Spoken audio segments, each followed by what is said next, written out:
Within the walls of a courtroom, worlds collide, and both the felons and their punishers come face to face as the law takes effect over the most disturbing cases.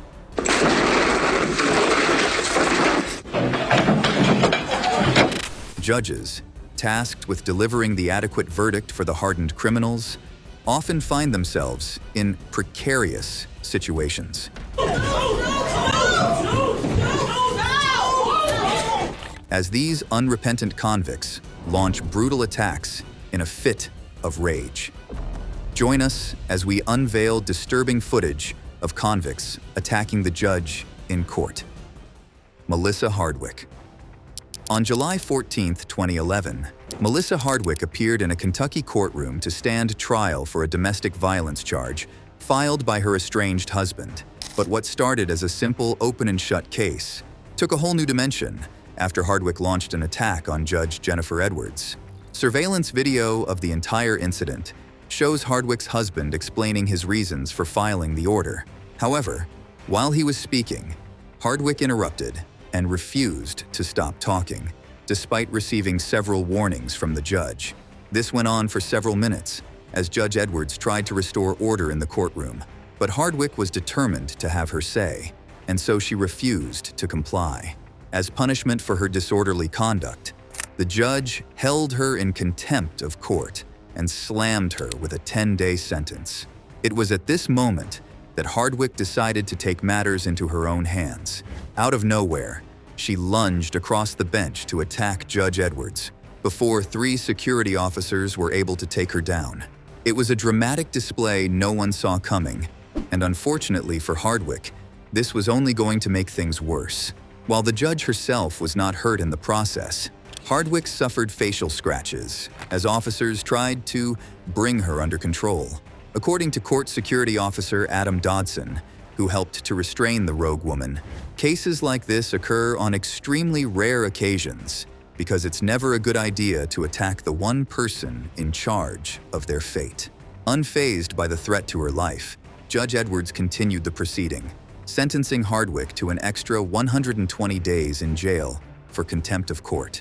She also faced a few extra charges, including third-degree terroristic threatening, intimidating a participant in a legal process, as well as resisting arrest.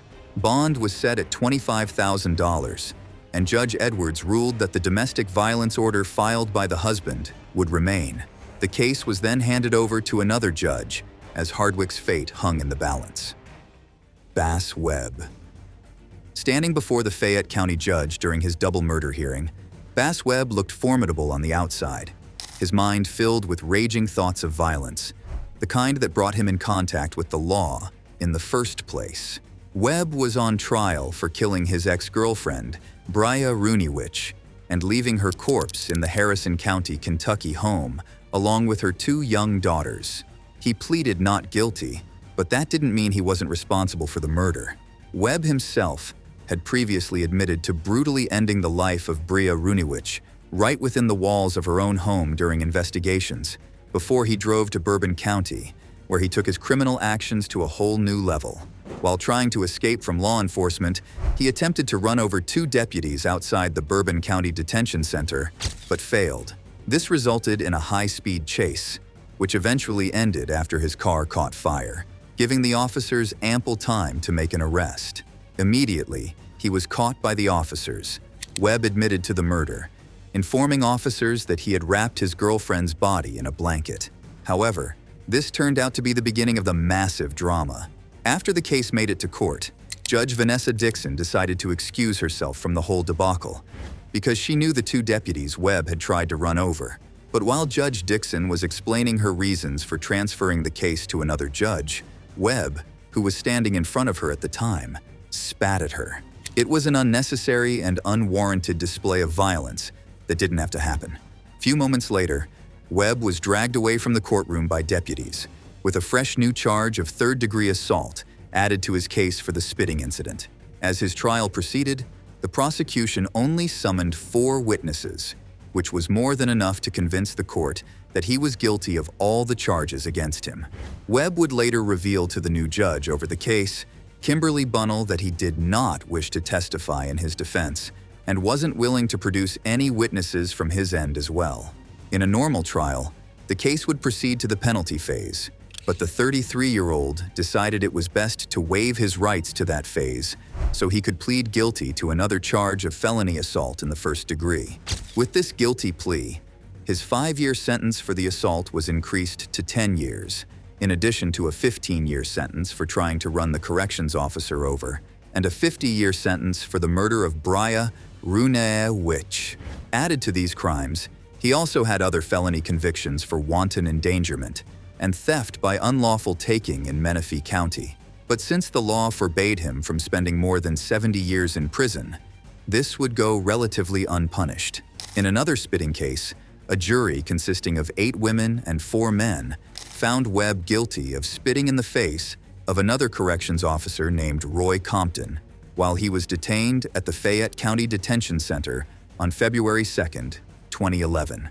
The incident took place while the officer was searching his cell for contraband, after it came to light that the man may have actually broken compact discs so he could use the sharp edge as a weapon.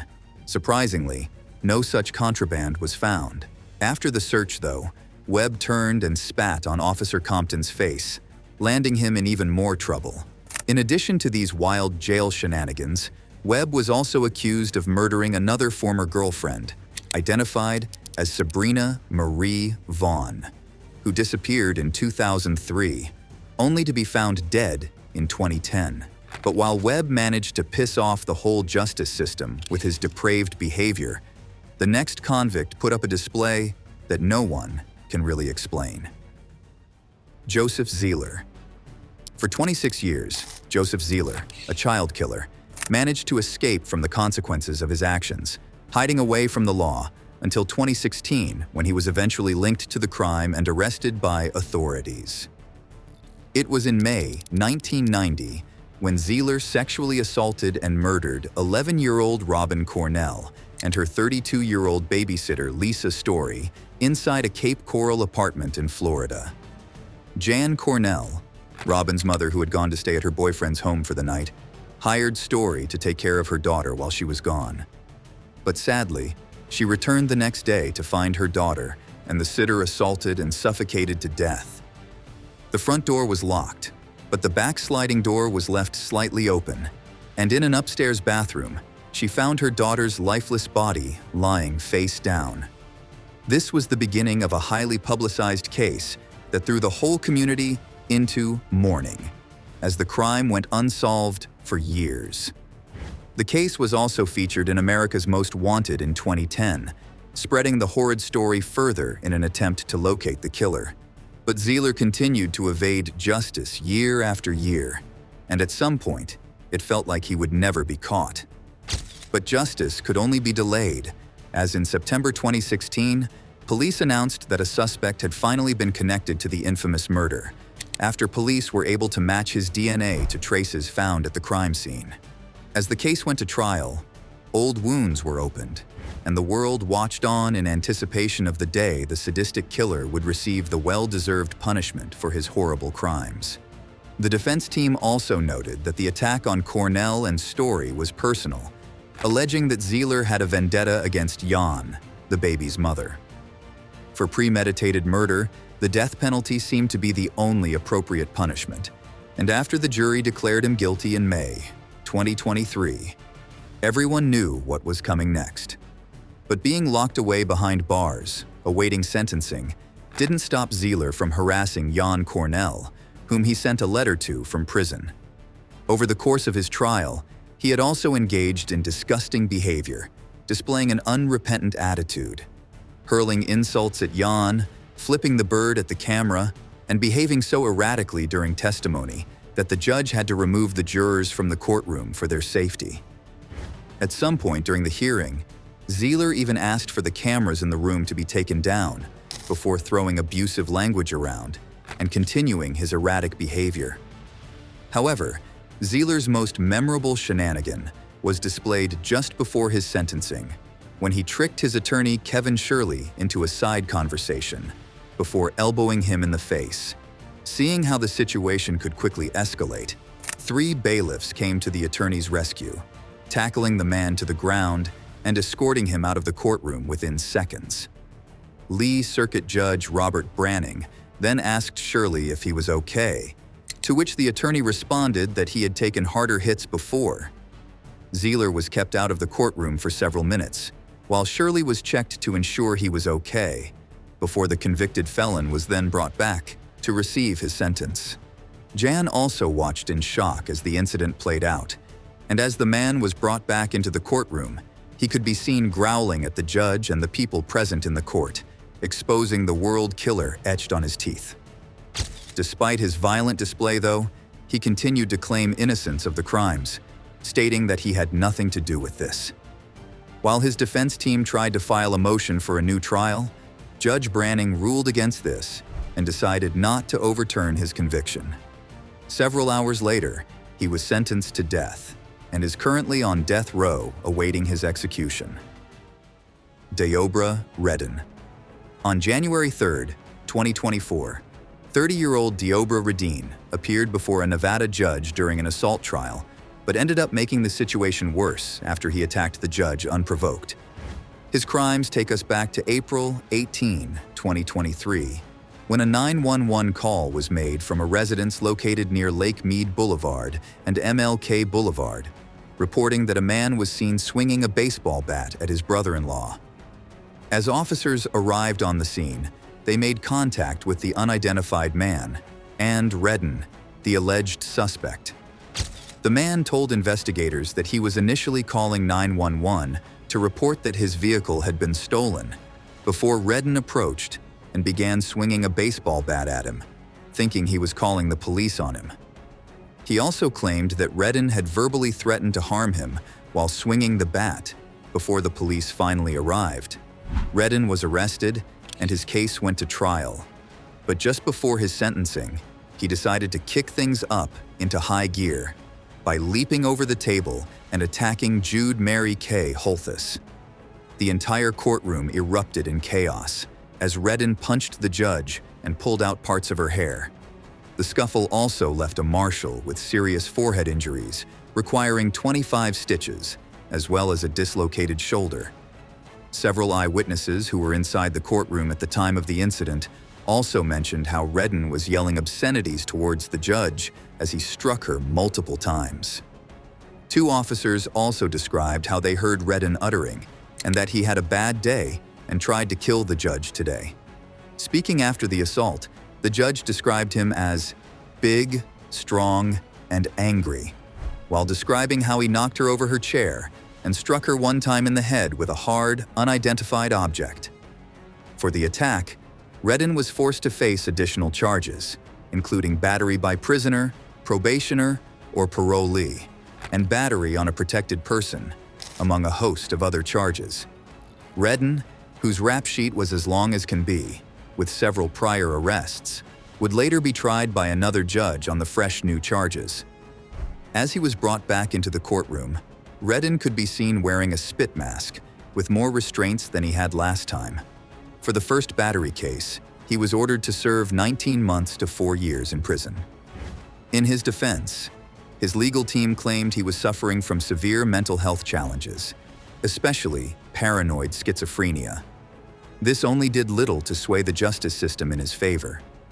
In addition to the 30 months prison term he faced for his initial battery charge, Ren was also slammed with an extra 48 months for the unprovoked attack. Sidney Newsom.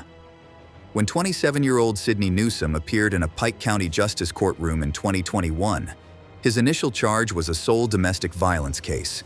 But by the time the proceeding was over, he'd managed to rack up a few additional charges. The trial was over, justice was delivered, and Newsom was being escorted out of the courtroom by a bailiff when he began his massive rampage. Although his hands were restrained, Newsom managed to break free from the bailiff's grip and started throwing things at the judge, who sat there bewildered and stunned. First, he picked up a stack of papers and flung them in the judge's direction. Then he grabbed a telephone and hurled it at him. After the display went on for a while, the judge then decided to take matters into his own hands. Standing up from his place behind the bench, the The judge launched at Newsom and single-handedly pinned him to a table, and you could see him struggling behind his grip in the CCTV footage. While this was going on, another man identified as Newsom's brother also got up to help restrain him, and together with the security officers, he was finally brought under control. In addition to his previous charge, Newsom was held in contempt of court, along with a host of other charges. Speaking on the bizarre incident, Pike County Sheriff James Brumfield classified it as an unfortunate incident that should not have happened, while promising that security procedures had been put in place to prevent a recurrence. Robert Accardo, the president of Pike County's Board of Supervisors, also commented on the incident, stating that while the judge's ability to control the situation was commendable, officials do not want to see similar incidents play out in the courtroom in the future. To prevent this, more security measures were put in place, including the appointment of more constables and sheriff's deputies, whose presence will deter any would-be hooligan looking to enact their revenge on the judges. Here's our subscribers' pick for today. As we explore the haunting stories of convicts attacking the judge in court and beyond, the disturbing case of Obra Ren stands out among the rest. The felon, whose crimes didn't carry much weight at first, made things a whole lot worse for himself by jumping Superman style and attacking the judge, leaving her and other officers on the scene with varying degrees of injuries. What could have motivated such an unwarranted display of violence? A dive into the mind of the convicted felon revealed myriad mental health issues, all of which culminated in the brutal attack that immortalized his name in infamy. But can mental health really be cited as an excuse for such behavior? Or should judges be accorded more protection, especially when dealing with high-risk criminals like Redden? Share your thoughts on this and more with us in the comments section below. Now, let's get back to the video. Judge Tracy Hunter. While judges often become targets of unprovoked attacks in the courtroom, sometimes even these keepers of justice become originators of chaos within the walls of the courthouse. Such was the case of former Cincinnati judge Tracy Hunter, who got dragged out of the courtroom after being convicted of a misdemeanor. Before turning over to the dark side, Hunter was a juvenile court judge, but in 2014, she got caught passing on information to her brother in a job dispute, marking the end of her once glorious career. For the despicable crime, she was slammed with a 6-month sentence. But because she didn't want to do jail time, Hunter spent the next few years filing several appeals to overturn the conviction. Unfortunately for her, though, the justice system was hell-bent on holding her accountable. At the final trial, Hamilton County Common Pleas Judge Patrick Dinkelacker detailed the numerous letters and recommendations he received, urging him not to lock Hunter away in prison. But when Dinkelacker announced that his decision remained unchanged, things took a pretty strange turn. As officers tried taking Hunter into custody, her supporters shouted their disapproval.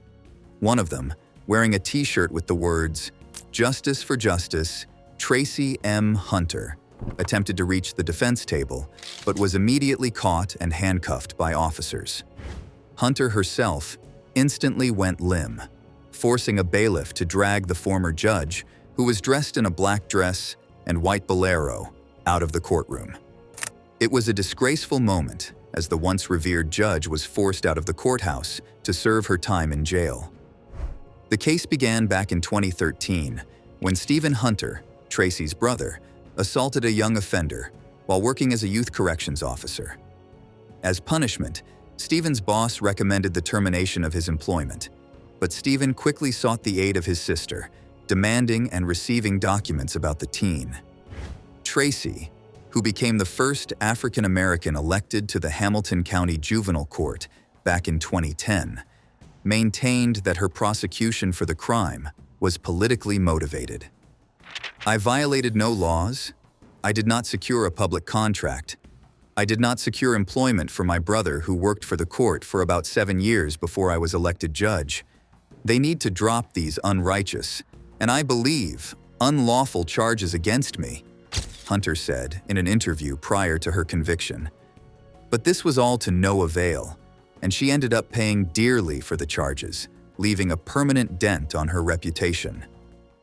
Judge Andrew Wilkinson. In the courtroom, judges find themselves face-to-face with hardened criminals, risking life and limb to deliver justice to the victims of these horrendous crimes. But even outside the four walls of the courthouse, judges are never really safe from vengeful criminals looking to even the scores. Unfortunately, sometimes the pillars of the American justice system get exposed to mortal dangers right within their own homes. Hours after ruling against a man identified as Pedro Argote in a child custody case, Judge Andrew Wilkinson was shot and killed in his driveway in a targeted attack. The divorce hearing, which kick-started the whole affair, lasted just 2 days, during which the 49-year-old Argote was reportedly well-behaved. Even when he expressed his frustration, he did so calmly, while addressing the judge respectfully as, "Your Honor." But despite his good behavior, the judge ended up ruling out visitation rights and barred Argote from contacting his children or visiting the family's home. This was due to testimony from the wife and relatives who recounted how he subjected his family to abuse, controlled every aspect of their lives, and unleashed violence on them at every opportunity. He also managed to isolate them from family and friends, prohibiting them from seeking and receiving help. Argote didn't attend the final hearing where his partner was granted child custody. Later that day, Argote showed up at the judge's house while he was in the driveway with his wife and son, and fired the fatal shot that ended the judge's life.